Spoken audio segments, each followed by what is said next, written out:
Cold rice in an empty room, chasing shadows from the gloom. Then a rainbow spun from thread. I'm going to tell you a Korean folktale today. Listen up, it's going to be fun. Once upon a time, there lived a kind-hearted young man. He worked hard in his rice field every day, but his life was lonely. He would return home only to sit in an empty room and eat a cold meal by himself. One day, while working in the field, he found a remarkably large and beautiful snail. "Oh my, you are truly magnificent. I will take you home and take good care of you." The man brought the snail home and placed it in a water jar. However, the next day, something strange happened. When he returned from his work, he found a warm, delicious dinner waiting for him. This continued for several days until the man became consumed by curiosity. The next day, he pretended to head to the fields, but secretly returned home to peek through the door. A soft white light glowed from inside the water jar, and a breathtakingly beautiful maiden emerged. She stepped out gracefully, went to the kitchen, and began to cook with great skill. Startled, the man threw open the door and rushed in. "Who are you?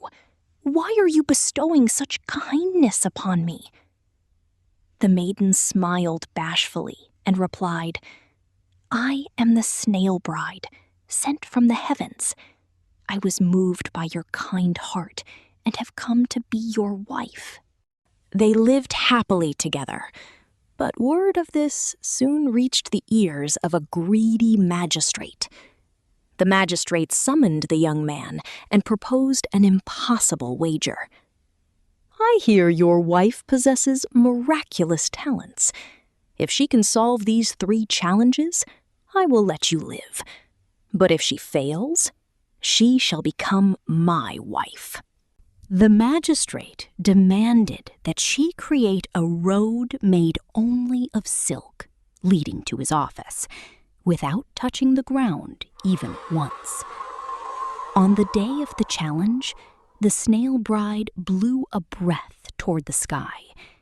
Instead of silk, a rainbow appeared, stretching from the ground to the office like a bridge. The magistrate was left speechless, enchanted by her graceful walk across the rainbow. Deterred but stubborn, the magistrate made an even more absurd demand. "Move that massive mountain blocking the front of my office overnight. However, it must only move along the path created by this rolling bead that I throw." The Snail Bride took the small bead the man had brought from the field and infused it with the spirit of the mountain. Like a living creature, the giant mountain glided quietly away to the neighboring village, following the path of the bead. Seeing his empty courtyard, the magistrate tumbled right out of his chair. Finally, the magistrate played his last card.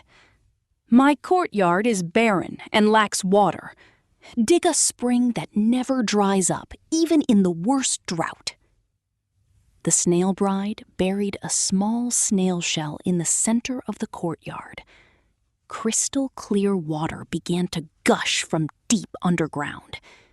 The water flowed into a river, filling the garden pond of the office until the place looked like a paradise fit for immortals.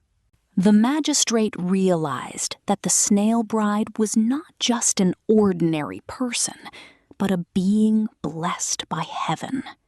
He understood how futile his greed had been and how small he was before her miraculous power.